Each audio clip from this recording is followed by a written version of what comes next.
안녕하세요. 글로벌 ICT 연구소 권호천 대표입니다. 빅데이터 얘기를 계속 이제 이어가고 있는데, 빅데이터는 시대별로 의미가 변합니다. 아니, 변했습니다. 아니, 변해가고 있습니다. 1950년대부터 해가지고 지금까지 빅데이터의 의미가 어떻게 시대별로 변했는지, 데이터의 의미가 어떻게 변했는지 한번 간략하게 알아보는 시간을 가져보도록 하겠습니다. 크게 이제 네 단계로 나눠서 생각할 수가 있는데, 첫 번째가 생산물, 두 번째가 부산물, 그 다음에 자산, 그 다음에 기본 물질. 이렇게 단계별로 진행이 됩니다. 시대별로. 자, 그럼 각각 들어가서 하나씩 알아볼게요. 1950년에서 60년대를 우리가 생산물의 시대다. 데이터의 생산물의 시대다. 라고 얘기합니다. 무슨 얘기냐면, 여러분들 요즘도 가계부를 쓰시는 분들 계시죠. 물론 컴퓨터로 쓰시는 분들도 있고 손으로 수기로 작성하시는 분들도 있는데, 예전에 컴퓨터가 없던 시대, 컴퓨터가 일반적으로 가정에서 사용되지 않던 시대에는 대부분 다 손으로 수기로 작성을 했습니다. 가정에서 가계부를 작성하는 것은 뭘까요? 어떤 행위일까요? 의도적으로 수입과 지출의 흔적을 남기는 겁니다. 그죠? 근데 모든 지출을 카드로 결제한다면 어떻게 될까요? 자동으로 흔적이 남겠죠. 마찬가지입니다. 컴퓨터가 본격적으로 도입이 되기 전인 1950년에서 1960년대에는 데이터는 어떤 거였다? 사람들이 어떤 특정한 목적을 가지고 만들어야만 하는 존재였다. 그래서 그 데이터는 생산물의 성격이 굉장히 강했다라고 할 수가 있습니다. 자, 다음 단계로 넘어갈게요. 부산물의 시대, 바이 프로덕트라고 얘기하는 부산물의 시대로 넘어갔습니다. 1970년에서 1980년대 두 번째 단계예요. 컴퓨터가 기업에서, 조직에서 회계관리, 생산관리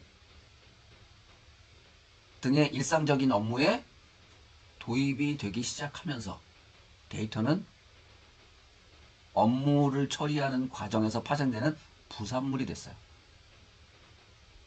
다시 말하면 의도적으로 만들어진 것이 아니라 업무를 진행하는 과정에서 컴퓨터를 이용하면서 자연스럽게 흔적이 만들어진 거죠. 다시 얘기하면 데이터가 생성이 된 겁니다. 근데 이때까지는 컴퓨터 사용 목적이 데이터 생산이 목적이 아니었어요. 그럼 뭐가 목적이었을까요? 업무, 회계관리나 생산관리 뭐 이런 부분에서 업무의 효율적인 처리를 위해서 사용되는 거였기 때문에 업무 수행 과정에 부산물이었던 거죠. 그래서 이 부산물인 데이터를 어떻게 어디에 활용하겠다, 해야겠다는 의도는 이때까지만 해도 없었어요. 기업이나 조직에서. 그러다가 자, 세 번째 단계로 넘어갑니다. 1990년에서 2000년대 이때로 넘어와요. 그럼 이때 데이터는 어떤 성격으로 바뀌었을까요? 데이터는 자산이다. 에셋이다. 라고 바뀝니다. 그러니까 1990년대 기업들이 자기들이 쌓여가는 자기들의 기업의 데이터베이스 상에 쌓여가는 내부 데이터에 눈을 돌리기 시작했어요. 데이터가 무지 많이 쌓이네. 그래서 데이터베이스 용량을 계속 늘립니다. 그리고 이 쌓여가는 내부 데이터에 눈을 돌리면서 이것의 활용 가치를 생각을 하기 시작해요. 이거 계속 쌓여만 가는데 이거 어디다 쓸 데 없을까? 분명히 쓸 데가 있을 것 같은데? 라고 생각을 해요. 그러면서 활용 가치를 발견하기 시작합니다. 어떻게? 흥미를 가지고, 관심을 가지고, 이게 어떻게 하면, 왜, 어떻게, 무엇으로, why, how, what 이 세 가지의 질문을 계속 던지면서 활용 가치에 대해서 발견을 하기 시작합니다. 그래서 데이터는 그 순간부터 뭐가 됐다? 기업의 자산이 됐어요. 데이터를 많이 가지고 있는 기업과 데이터를 조금 갖고 있는 기업, 아니면 아예 데이터가 없는 기업과의 차이는 시장에서 극명하게 차이가 났습니다. 데이터가 기업의 의사결정에 도움을 줄 수 있다는 것을 깨닫기 시작한 시점이 바로 이때입니다. 자, 네 번째 단계로 넘어가요. 시대가 변하면서 기술이 발달을 하죠. 사람들의 생각도 바뀝니다. 마인드셋이 바뀌기 시작해요. 어떻게? 1990년에서 2000년대의 자산이었다면 2010년대 이후 지금까지 뭘로 변화하고 있다? 기본 물질, 서브스탄스로 바뀌고 있다는 거예요.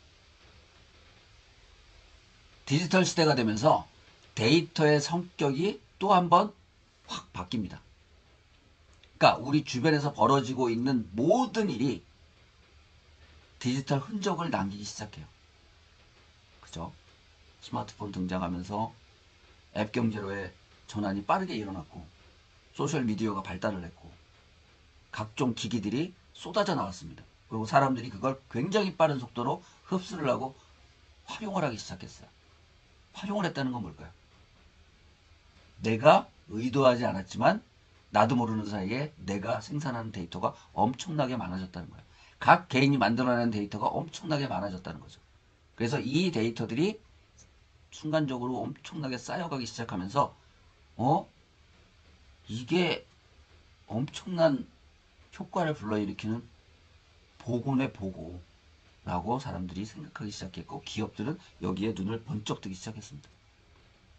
이렇게 디지털 흔적이 많이 남기 시작하면서 데이터 자체가 비즈니스의 가장 핵심을 이루는 기본 물질이 되어버렸어요.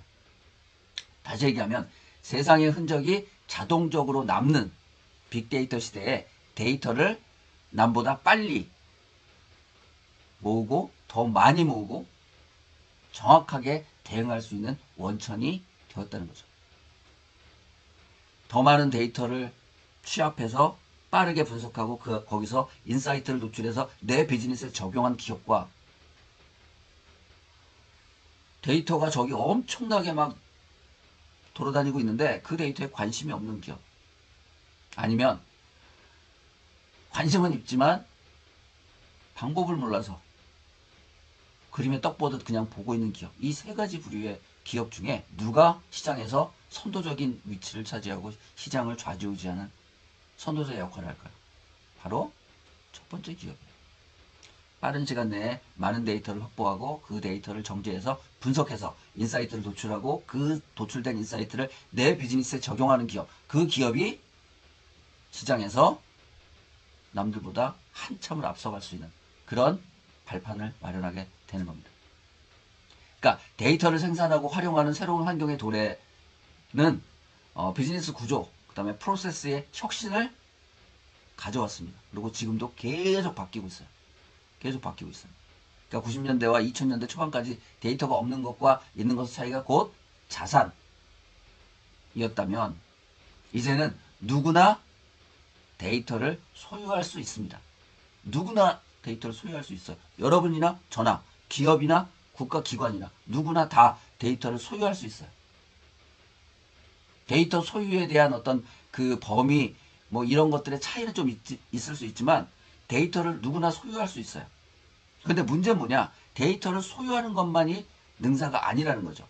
제가 다른 영상에서 말씀드렸던 것처럼 데이터를 소유할 수 있지만 그게 다가 아니라는 거죠. 이걸 통해서 비즈니스를 어떻게 혁신하느냐에 따라 전혀 다른 서비스나 경쟁력이 만들어지는 시대, 나타나는 시대가 되었다는 겁니다. 이런 이유에서 실질적인 데이터 혁명은 비즈니스 구조와 프로세스 그리고 정보 활용 방법에 있다 라는 이야기가 나오기 시작한 겁니다. 오늘 여기까지 하겠습니다. 감사합니다.